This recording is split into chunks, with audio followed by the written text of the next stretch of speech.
What's going on? Dirty Dog here. Today I'm going to be replacing the lower control arms on a 2001 Honda Civic. Like everything, there's a reason behind it, and today I'm doing it is because of these front bushings. This is the front of the car. This is the rotor. That's the back. This is the front. This is the passenger side. And this piece right here, although it may look like an innocent little bushing, when you grab a pry bar and you move it, you can see all this play that's in there. This is supposed to be solid one piece. See that? I'll show you the new one right now. This is the new one. This is a Moog control arm. This is the part number for it. This is the passenger side. This bushing right here, look how solid it is. No matter how I try, well, you know, it's a bushing, so it does move a little bit. Now I got both fronts for $100 with some lower ball joint boots that I'm going to change. But all in all, it's $100. Wanted to show you this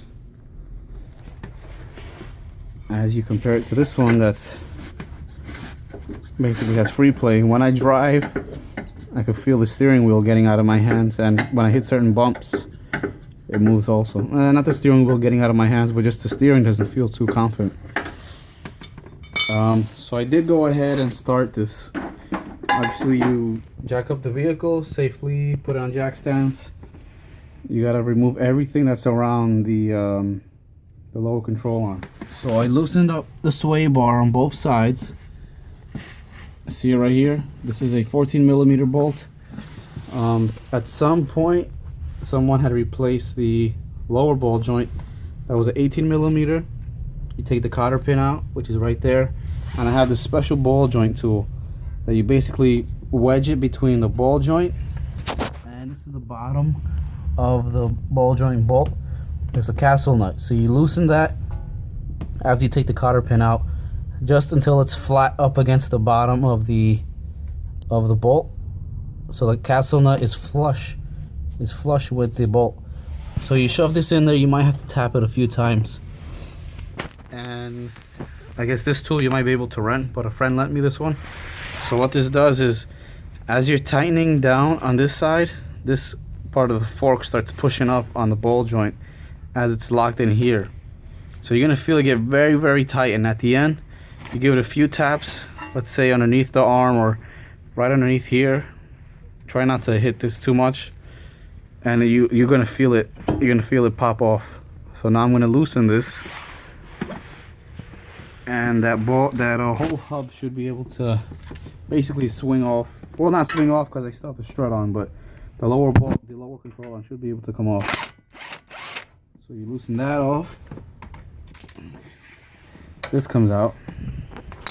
In another video that I'm gonna do, hopefully I can catch it, is I'm gonna replace this boot. See how all the grease is coming out? There's no free plate, but all that grease is coming out, so eventually it's gonna go bad. Next is to loosen up these 19mm that are underneath here. I suggest you spray all the front and the rear with some penetrating fluid to get the process started, or else they might be a little tough to take off. For this inner rear bushing, the half-inch gun is a little bit tight, so you might have to just break it off with the half-inch gun, or a big, half-inch wrench with a pipe on it, and just ratchet it off. And same thing with this one. I'm not sure if the gun will fit there. Let me try it again. Yeah, the gun will fit. And so before you even start, you're gonna have the vehicle on the ground. I drew a picture of it, and it's a pretty bad picture. You're gonna put the vehicle on the ground.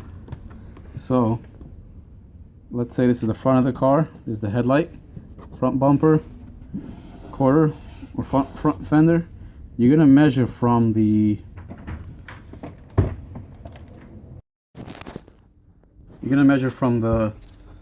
axle nut hub to the top of the fender over here. So this is the center, which is this hub nut here. You're gonna measure all the way up to the top over here to the fender. And I got 15 and a half inches.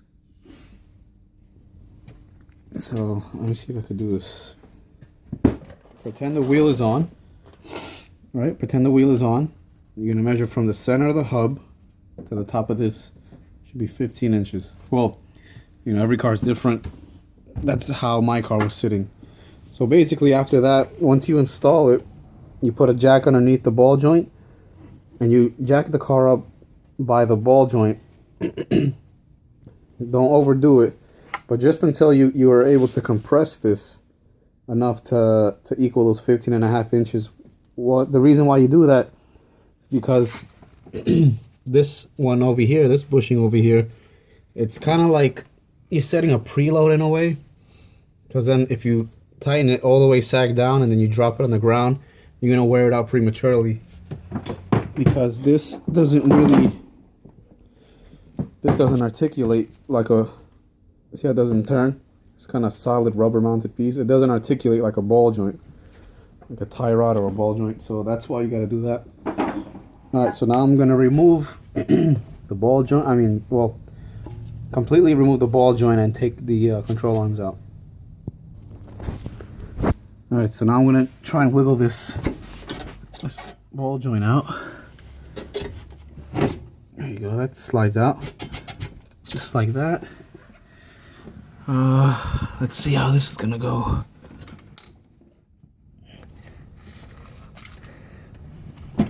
This one slides out here.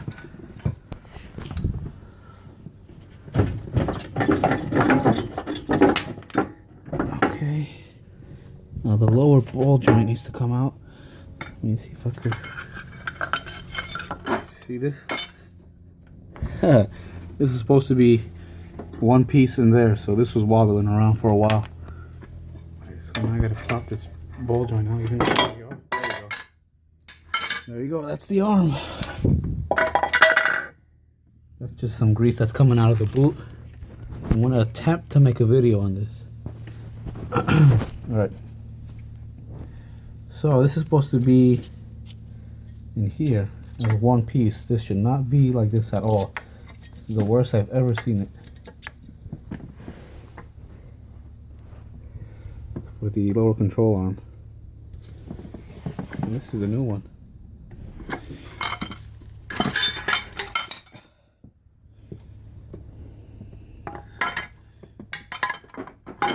As you can see side by side, see how this is one unit, one piece. This is also missing from here. So what you do is you try and match them up. Looks even there. Also, maybe I see that these are facing, actually no, they're facing the right way. Well, this solid rubber piece is facing this hole over here. This solid rubber piece is facing a little bit above the hole, so maybe that's the reason why it wore out prematurely, or I wouldn't say prematurely, just in general like that. Right, next step is I'm going to try and repair this boot and then reinstall it. Alright, so now that I got it in, I took the new one out. I also changed the ball joint boot.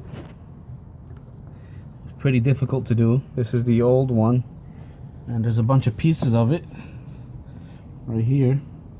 First I cut it off with some cutting pliers, and then there was like some residue on the ball joint itself up here.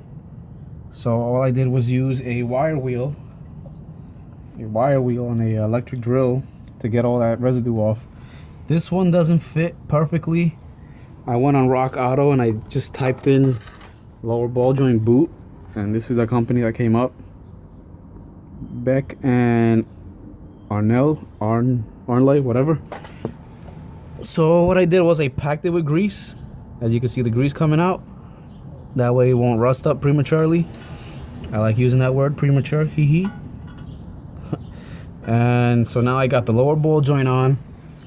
I got this bolt started and the other one started.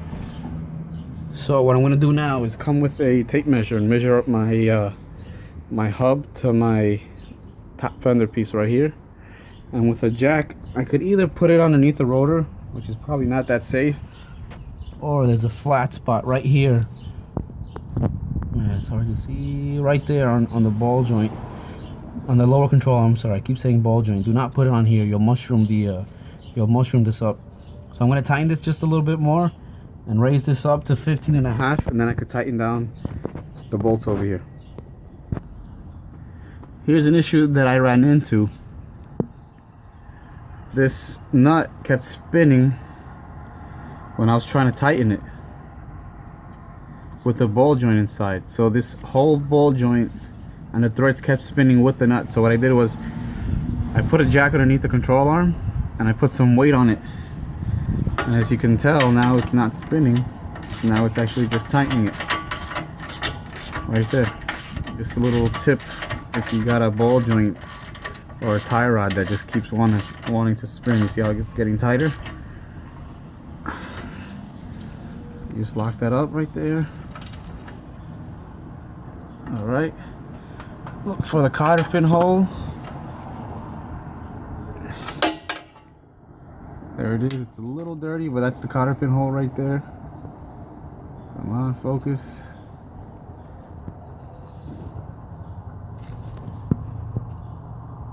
There you go. So then we just slip it through. Make sure it's in all the way.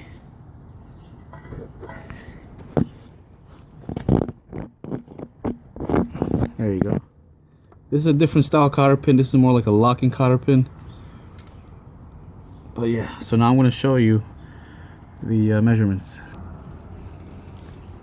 So as you can tell from here, we're at about 18 inches from the hub. Right there, that's the hub. I'm trying to do the best I can with one hand. So that's what you don't want. You want to try and bring it up to 15 like I had originally. So I got it over here underneath. I'm going to start jacking it up. Then we're going to get to 15. Alright, so here we are at the magic 15.5 mark from the hub, like I said before. And now all we got to do is tighten them up. I already tightened the inner side over there, the back side. It's difficult to do with just one hand. Here I could do this with this gun.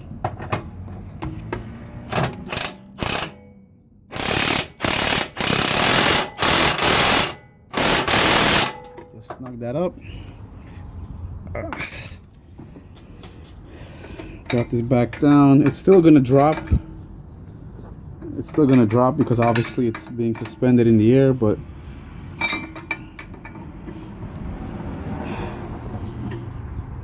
alright, let me get that loose. At least now that I tightened it, it's at the point when it's resting on the ground, not sagging, and tighten it and then drop it down even more. You see how it kind of goes back up to being 18 again? Yeah, it's 16. It's missing like probably 2 inches.